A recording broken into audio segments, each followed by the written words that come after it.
name is Shane Adamson, and I'm a therapist that has developed competency in trauma-informed or trauma-specialized counseling services. So I want to talk a little bit about my approach to treating trauma. First of all, what are the symptoms of untreated trauma? So some of my clients have reported a lot of intrusive memories about past life events. When I think of trauma, they come in big T traumas such as abuse or neglect or divorce, to small t traumas such as loss, rejection, abandonment, and things that sometimes we feel like we shouldn't be as harmed by, but they really do hurt deeply and sometimes need to be processed and talked about. In addition to these intrusive memories are also an experience of emotional flooding, where some real negative emotions that come in. And another consequence of untreated trauma is a faulty view of self or faulty beliefs about oneself. And so some examples of faulty beliefs that I have heard is I'm alone and people don't care, I'm different than everyone else. A shame-based faulty belief may sound like this: I'm flawed or less than because of these life traumas that I've went through. And many clients experience a diminished confidence, and many of my clients have also talked about being fearful or avoidant about romantic relationships. They will only go a certain number of dates or feel like maybe this is a really good catch, this person they're dating, but they're afraid to go vulnerable and they're guarded and they don't go as deeply as they need to have that, intimacy that's needed for a romantic relationship. And then some of my clients talk about just mood disorders such as depression or anxiety coming into their life because of untreated trauma.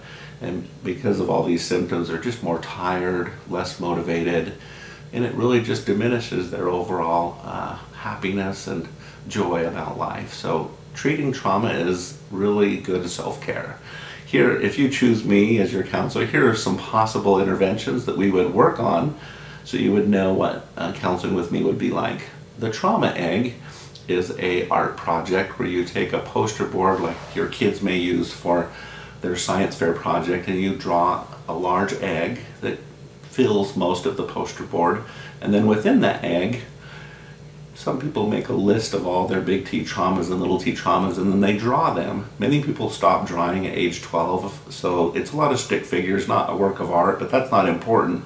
It's going back and drawing, remembering, and then you will, when you're done with your trauma egg, you will talk about each of those experiences. Some of my clients have had 8 to 10, some have had 20 to 30 little images or pictures that symbolize these traumas and hard life experiences. Following the trauma egg, many of my clients have gone step 2 into a negative or positive mission statement, and based off the trauma and what are some of the negative messages that they've been living their life by, which has hindered them in reaching their potential, and then how do we transform that to a positive mission statement. A life timeline is another art-based assignment, and this is a longer piece of paper where you would start with birth, bracket out elementary school, middle school, high school, all the way to your present age, and below that line, you may cut out the trauma pictures from the trauma egg and post them under the timeline of when they occurred. And then secondly, above the line, this is a focus on all the amazing things that happened in your life through good experiences, accomplishments, special people that came into your life. And when you look at your life in a whole of both the hard and the traumatic with the accomplishments and the positive people, it can be a real therapeutic experience. Of some people consider it a spiritual experience where God has, in his tender mercy, brought certain people and life experiences in really crucial crossroads of your life. After the timeline, a lot of my clients have liked developing daily rituals and practices that help with emotional flooding or these intrusive memories that we talked about. And I want to talk a little bit about the image or metaphor of a thermometer and a GPS for emotional regulation. So first of all, the thermometer, let's just use the thermostat in your house as an example. We like to set our thermostat for 70 to 74 degrees, and that's pleasant living. Now, life is not always pleasant. There's hardship, and there's these early life traumas that can kind of flood into our minds with strong emotions. And so let's take the first example of being overheated.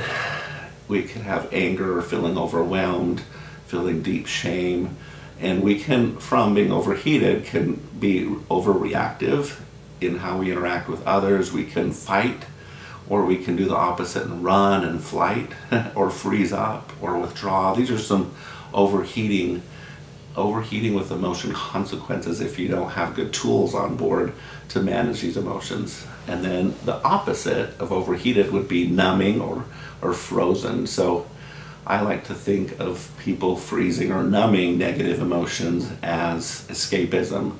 So on the lighter end, people will go to excessive media and not deal with their emotions and game or just have Netflix marathons. To more extreme ways would be numbing through alcohol or sex or porn, or numbing through over distraction into work, becoming a workaholic. And all of these can have life-damaging consequences when done in excess, because you're not dealing with your emotions, you're numbing and escaping. And so over the years, we've developed a lot of different practices with my clients that have been helpful for regulating their emotions. So some examples would be self-talk or affirmations. And I consider an affirmation a truth statement about yourself that's very affirming. I developed one for myself because I have a tendency to worry and fear a lot. So the opposite of worry is faith, or opposite of fear is faith. And the opposite of kind of whining is a thing that I do would be cheerful. So I put, today I'm enjoying a cheerful, faithful demeanor. That's an example of an affirmation. Meditation. Meditation is powerful. Some people just use it to quiet their mind. Other people like to have a guided voice that guides them through the meditation. Mindfulness and how we go about the day and staying in the present.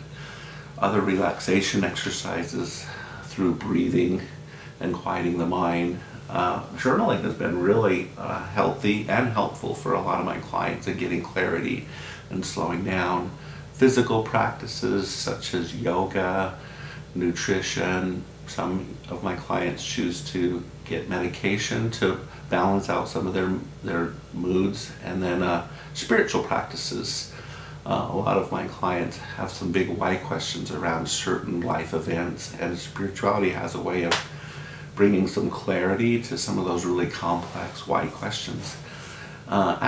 Beyond these ideas, I have my favorite books, blogs, videos on YouTube, and other resources. I ally with other clinicians that specialize in EMDR and somatic experiencing.